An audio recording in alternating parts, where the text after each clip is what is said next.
My name's Taylor Dickman, and I am a third-year PhD student in the Department of Chemical and Biological Engineering. And today I want to tell you about how we're working to improve cellular factories by thinking inside the box. But before we get to the box, or even to the factories, I just want to talk to you quickly about the cell. So just like you and me, bacteria need all sorts of resources in order to thrive. They need things like food and oxygen in an ideal environment in order to carry out all of the processes that are required for the cell to live and to grow. And I work in a field called metabolic engineering, and we care about what's happening in the cell, all of these different processes, largely because we want to be able to alter it. We want to take the cell's native metabolism and change it in order to carry out some new function. For example, we could put some new pathway into the cell, say this reaction pathway, which takes some starting compound A and converts it into a final product, C. Now, what can C be in this context? Well, a wide range of things, actually. C can be a commodity chemical, a pharmaceutical or biologic of some sort, or even a biofuel. And this wide range of products that we can make into a cell allows us to start to see the cell as a sort of miniature factory. And there's benefits to using a factory like this, a cellular factory, because processes like this that are bio-based are usually more sustainable. You're not using harsh chemicals to make other chemicals, so you are producing much less hazardous waste.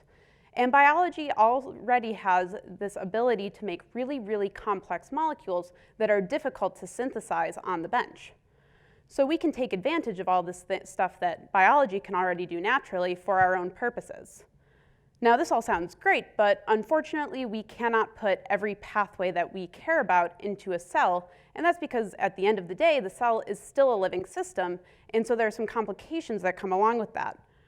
For one, if you put a pathway in, and some intermediate within that pathway is toxic to the cell, you can imagine that the cell isn't going to be very happy about that. The cell is going to get sick, it may even die, and as a result, you're not going to get the production of any of your product of interest, C. And on the other side of that coin, instead of being toxic, an intermediate can be very volatile or reactive.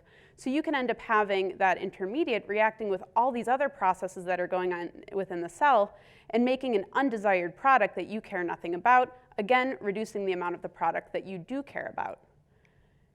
And finally, at the end of the day, the cell really just wants to live. It just wants to go about its day. And so if you are asking it to do something new and to take resources that it would normally put towards the processes that it normally carries out to carry out some new process, it's going to have a competition for those resources. And so one way to mitigate all of these issues is to actually isolate the pathway. And one way to do that is through compartmentalization. You're going to actually just take the pathway and put it inside that box. And so instead of getting a system like this that we've been talking about, where the pathway is just kind of freely floating within the cell, you're actually going to take that pathway, put it inside the box, put the box within the cell, and then you'll have something that instead looks like this. And the benefit of this is, again, threefold.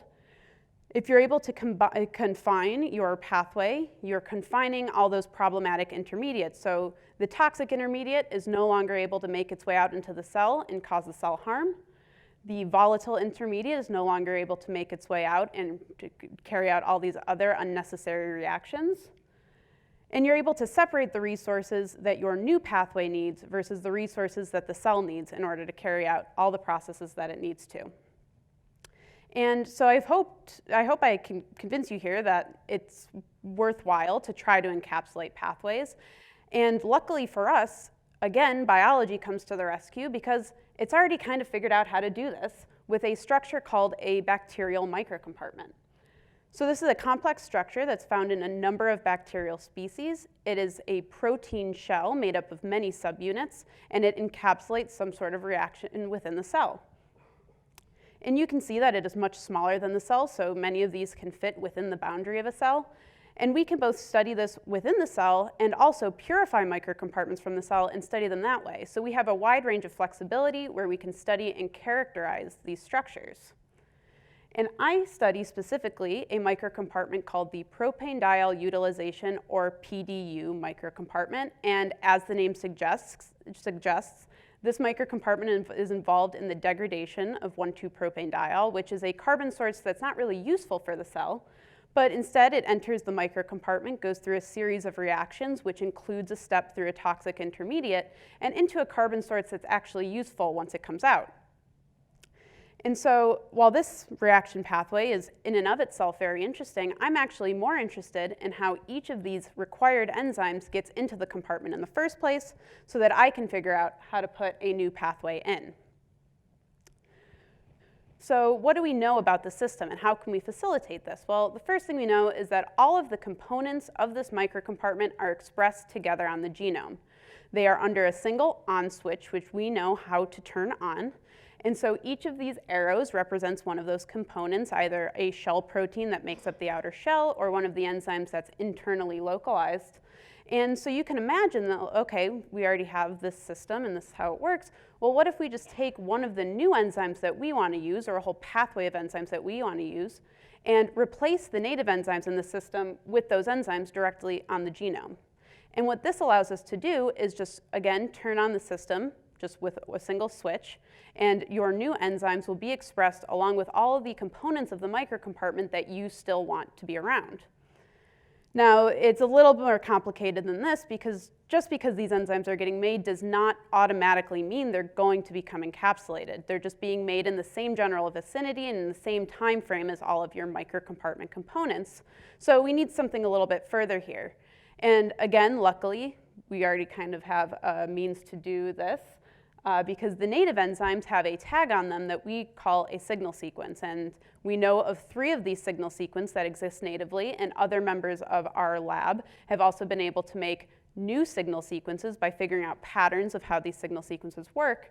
And so what we can then do is take our new enzyme, append a signal sequence to it, put it into the genome, and hopefully, voila, you just get a designer microcompartment with a new pathway of interest. But not every pathway that we want to encapsulate is going to behave the same. There's different reaction stoichiometries that we need to take into account. So before we start just putting pathways into the genome, we want to be able to characterize this very easily so we can control the levels of expression and encapsulation of all of our different enzymes. And one way that we can kind of easily do this is that, again, instead of putting in enzymes, we can put in a simple reporter construct. And in this case, I've incorporated a reporter construct called green fluorescent protein, or GFP, and as the name suggests, it is a protein that fluoresces green, so we can actually just visualize this. And so I've created a bunch of constructs, a bunch of strains that have different versions of GFP with different signal sequences on them, and I can actually just use fluorescence microscopy to go in and see the behaviors that result from these different constructs and location combinations. So you can see a couple of these different behaviors very obviously in these cells. Some of them you see very bright, tight spots of light, and those are actually microcompartments that have GFP encapsulated within them. So you can actually see those microcompartments. But in other cells that you can see, the entire cell body is completely lit up. And that indicates that very little or no GFP is making it into a microcompartment and is instead just floating around in the cell, which, as we've covered, we don't really care about. That doesn't really work for us. So this sort of analysis, if we can do it at a bunch of different locations with a bunch of different constructs, we can start to develop a set of design rules for where we might want to put different enzymes into the genome. And the great thing about this is that you can actually just mix and match. If you need more of enzyme 1 in one system, but less of enzyme 1 in another system, you can put different constructs in at different locations. So we hope that this system will provide a platform that others can use to try to incorporate pathways that they have not yet had success putting into a cell. And if we can find a way to make all of these new products in a more sustainable and cost-effective process, it's going to open up a wide range of new products that we can make through cellular factories. Thank you.